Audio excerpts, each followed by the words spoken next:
है, ये अंतरकामना है, ये मनोकामना है कि जिस तरह से मेवाड़ की धरती और हम सब के महाराणा प्रताप सिर्फ राजस्थान के नहीं थे, सिर्फ चित्तौड़ के नहीं, सिर्फ मेवाड़ के नहीं थे, भारत के कोने कोने में उनके चरित्र के विषय में, उनका नाम स्मरण करके, उनके विषय में चिंतन करके हम सभी लोगों का सीना चौड़ा होता है। महाराणा के विषय में अभी आज बांसवाड़ा में बोलने का सौभाग्य प्राप्त हुआ तो सबसे भावुक रचना हमारे यहाँ के कवि आदरणीय श्री श्याम नारायण पांडे जी हल्दी घाटी उन्होंने लिखी, जौहर लिखा और अंत समय तक वो जब भी पाठ करते थे तो इतना भावुक हो जाते थे कि वो रोने लगते थे। एक समय ऐसा आया था कि महाराणा की बेटी भूख से बिलबिला करके रोने लगी। हम लोग घासों की रोटी का प्रकरण सुदूर होकर के भी सुनते रहते हैं। देखिए, भाषण में क्रांति पैदा करना वो एक अलग बात है, लेकिन उसको जीना वो एक बहुत कठिन रास्ता है। महाराणा का भी हृदय हिल गया था। तो उस समय की पंक्तियों में श्याम नारायण जी लिखते हैं कि सहने की सीमा होती सह सका न पीड़ा अंतर, हाँ संधि पत्र लिखने को वो बैठ गया आसन पर।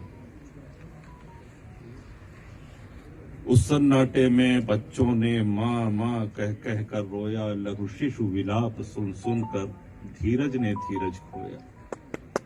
कह सावधान रानी ने राणा का थाम लिया कर, बोली अधीर पति से वह कागज मसीपत्र छिपा कर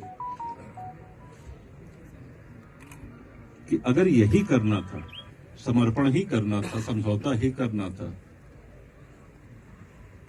तो चेतक जैसा अश्व क्यों गंवाया, झाला जैसा सेनापति क्यों गंवाया।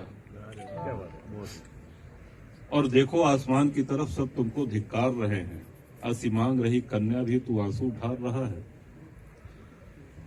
और रानी ने उसके बाद जो महाराणा जो श्याम नारायण पांडे जी की कलम चली है कि तू भारत का गौरव है, तू जननी सेवारत है, सच कोई मुझसे पूछे तो तू ही तू भारत है, तू प्राण सनातन का है, तू जननी का रक्षक, तू सतियों का अंचल है। यदि तू ही कायर बनकर बैरी से संधि करेगा तो कौन भला भारत का बोझा माथे पर लेगा। जीवन जीने के दो तरीके होते हैं, एक सुविधा भोगी, एक क्रांति का मार्ग। हम सब के आदर्श महाराणा ने उस क्रांति के मार्ग को चुना। और आप ये भी जानते हैं, राजस्थान के इतिहास की हमसे बहुत बेहतर जानकारी आप लोगों की है। बहुत सी रियासतें थी जिनको किसकी ओर से लड़ना चाहिए था और किसकी ओर से लड़ रहे थे, इसमें बहुत विस्तार में जाने की आवश्यकता नहीं है। सही फरमाया हुक्म। लेकिन आप ये दुर्भाग्य देखिए कि कितनी रियासतें महाराणा के खिलाफ आक्रांताओं के साथ खड़ी होकर के और अपने ही देश में, अपने ही प्रदेश में, अपने ही सभ्यता के साथ तांडव मचा रही थी। तो ये दुर्भाग्य उन्होंने झेला है। हमारी शुभेच्छा है महाराज कुमार जी को भी, आप सभी लोगों को भी, कि मेवाड़ अपना खोया हुआ गौरव प्राप्त करे। जय मेवाड़। महाराज कुमार की जय। बोलो एकलिंगा नाथ की जय। पूर्वजों का तो वो चाहे देखे, चाहे आप बप्पा रावल को ले लें, चाहे वीर दुर्गादास राठौर को ले लें, जितनी गिनतियों के बहुत लंबी महापुरुषों की फहरिस्त है। अतीत गौरवशाली है, इसमें कोई दो राय नहीं, लेकिन वर्तमान सशक्त और गौरवशाली बनाना ये आप लोगों के हाथ में। बोलो महाराज कुमार मेवाड़ की जय। और आज लड़ाई भी काफी बदल गई है। आज तोप तलवार की लड़ाई नहीं रह गई है। आज आप लोगों को घास की रोटी खाने की आवश्यकता नहीं पड़ेगी। आज आपको घास की रोटी खाने की आवश्यकता नहीं पड़ेगी। आज रणनीति में हर वर्ग को, क्योंकि महापुरुष की और संतों की, क्रांतिकारियों की कोई एक जाति, कोई बिरादरी नहीं होती, सबको साथ लेकर के चलें।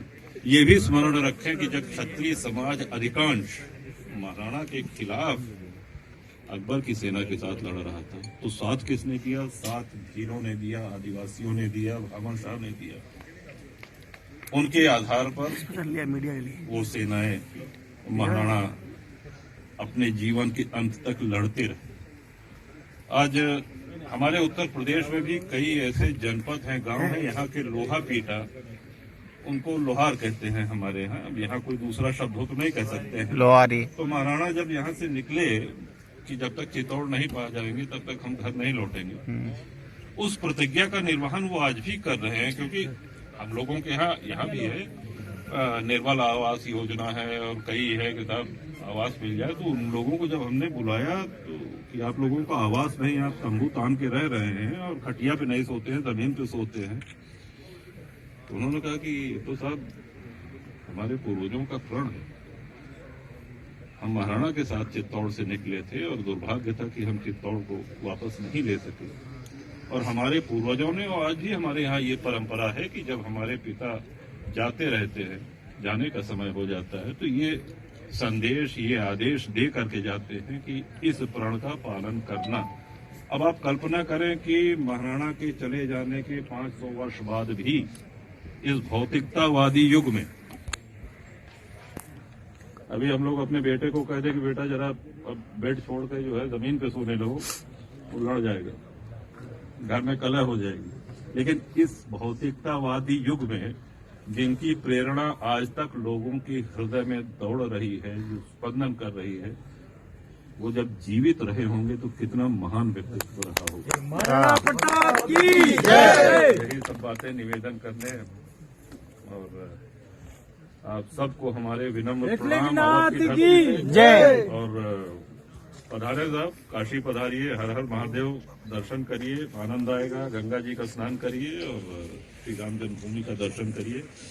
एक बार पुनः आप सभी लोगों ने सम्मान दिया, अपनत्व दिया, इसके लिए आभार। और महाराज माता जय जय श्री राम। बोलो राजा भैया की जय।